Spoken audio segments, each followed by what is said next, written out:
अस्सलामु अलैकुम वरहमतुल्लाहि वबरकातुहू।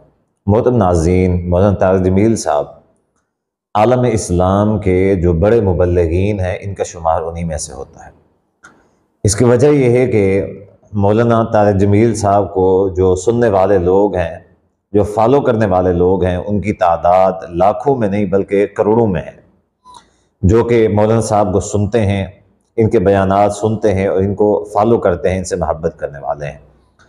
जबकि दुनिया का एक उसूल है, उसूल ये है कि जिस भी शख्स से यानी मोहब्बत करने वाले लोग होते हैं, उससे नफरत करने वाले भी होते हैं। अब जिस शख्स से मोहब्बत करने वालों की तादाद कम होती है, उससे नफरत करने वालों की तादाद भी कम होती है। जिससे मोहब्बत करने वालों की तादाद ज़्यादा होती है, उसके मुखालिफिन जो होते हैं, उसके मुखालिफिन भी ज़्यादा होते हैं। यही जो मिसाल है, ये मौलाना तारिक जमील साहब जो हैं, ये इनके लिए बिल्कुल सादिक आती है।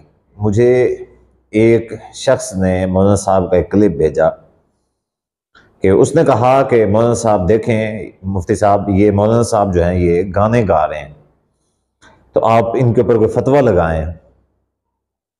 तो मैंने उस भाई का वो क्लिप देखा जिसमें मौलाना साहब कुछ गुनगुना रहे थे। बहरहाल मुझे नहीं पता कि गाने थे या कुछ और था, बहरहाल लहजा जो था वो वही था।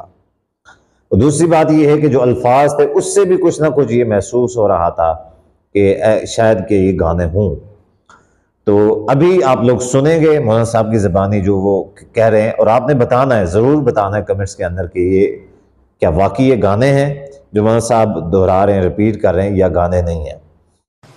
जलते हैं जिसके लिए तेरी आंखों के दिए, ढूंढ लाया हूँ वही गीत मैं तेरे लिए।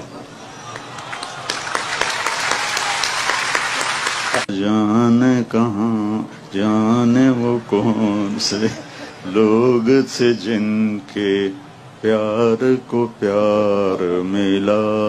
जियो ढोला, जियो ढोला, जियो ढोला, जियो ढोला। तो उस शख्स ने मुझे कहा कि मुफ्ती साहब आप जो है ना मौलाना साहब पे फतवा लगाएं, ये इन्होंने क्यों किया है और इसकी क्या हकीकत है वगैरह वगैरह, ऐसा करना क्या ठीक है। तो मैं यहाँ पे एक बात अर्ज करना चाहता हूँ कि देखें, बहुत सारे लोग जो हैं वो उलमाए कराम के बारे में, दीनी जो तबका है उसके बारे में इफरात व तफरीद का शिकार है। मिसाल के तौर पे, अब जैसे वो भाई था, वो बहुत गुस्से के अंदर, बहुत जो है ना इस हालत व कैफियत में था कि देखें, आलम दीन होके स्टेज के ऊपर बैठ के सामने औरतें और लड़कियां बिठा के और फिर इस तरह के अल्फाज, इस तरह के गाने गुनगुना रहे हैं। क्या ये एक आलम दीन को ज़ेब देता है? गाने तो वैसे हराम है, और फिर आलम दीन हो, फिर दीन के नाम पे दीन के स्टेज के ऊपर बैठ के वो फिर इस तरह के काम करे। बात किसी हद तक उस भाई के ठीक है, लेकिन उलमाए कराम के बारे में बहुत सारे लोग जो हैं इफरात व तफरीद के शिकार होते हैं। कुछ ऐसे होते हैं कि जो कहते हैं कि किसी आलम से अगर गलती हो जाए तो सख्त सरजनिश करनी चाहिए, सख्त। वो बिल्कुल भी किसी किस्म की रियायत देने के लिए तैयार नहीं होते। जबकि दूसरे जो होते हैं वो कुछ ऐसे केस होते हैं कि वो जिस भी आलम से, जिस भी मुबल्लिग से के मुतक़िद होते हैं, उससे मोहब्बत करने वाले होते हैं, वो कहते हैं नहीं जी, करते रहें, ये तो बड़े मासूम हैं, ये बड़े नेक हैं, ये बड़े अल्लाह वाले हैं। जी तुम कौन होते हो कि इनके बारे में इस तरह की सोच और राय रखने वाले? तो जो भी उस हवाले से थोड़ा बहुत राय रखने की या इस्लाह करने की कोशिश करता है तो उसको शटअप कॉल दे देते हैं।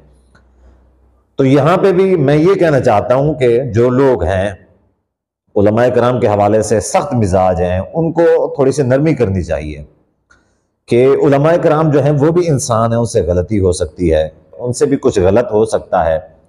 उनका जो दिमाग है वो भी कोई ऐसा नहीं है कि वो कहीं से भी वो ख़ता ना करें। उनका जो नफ्स है वो भी ख़ता करवा सकता है, उनकी जो ज़रूरियात हैं वो भी बाकी इंसानों वाली हैं, वो ख़ता कर सकते हैं। लिहाजा उलमाए कराम के बारे में नरम जो है रवैया रखा जाए। जबकि जो दूसरे लोग हैं वो हैं इत्तखज़ू अहबारहुम व रुहबानहुम अरबाबम मिन दूनिल्लाह, कि जैसे यहूद और नसारा जो थे वो अपने उनके जो उल्लामे फ़हामे होते, जो उनके मौलवी होते, जो उनके पीर होते, उनको अल्लाह ताला के अलावा खुदा बना लिया करते, यानी उसको मासूम, जो वो कहते उनके कहने पे चलते, उनके बारे में ज़रा बराबर भी किसी किस्म की यानी कि वो सुनने के लिए तैयार नहीं होते थे। कुछ लोग मौलाना तारिक जमील साहब के हवाले से भी इस तरह की सोच रखते हैं। तो इस तरह की भी सोच नहीं रखनी चाहिए कि आलम जो होता है वो भी इंसान होता है, उससे भी गलती हो सकती है। ठीक है, हज़रत उमर रज़ी अल्लाह के सामने इतनी सारी मिसालें, अमीरुल मोमिनीन थे और महफिल मजलिस के अंदर लोग उनके सामने खड़े होके ये कहा करते थे कि उमर आप इस चीज़ का जवाब दो, एतराज़ कर दिया करते थे। और हज़रत उमर रज़ी अल्लाह तआला बड़े बर्दबारी और हिल्म के साथ उसकी वजाहत कर दिया करते थे। तो ना तो उलमाए कराम के बारे में इस तरह की राय रखें कि उलमाए कराम को ज़रा बराबर किसी किस्म की कोई गुंजाइश ना दें, और ना ही ये है कि आप पक्के उसके मोतकद बन जाएं और ये कहना शुरू कर देंगे जी दुनिया का सबसे बड़े आलम है, दुनिया के सबसे नेक इंसान है।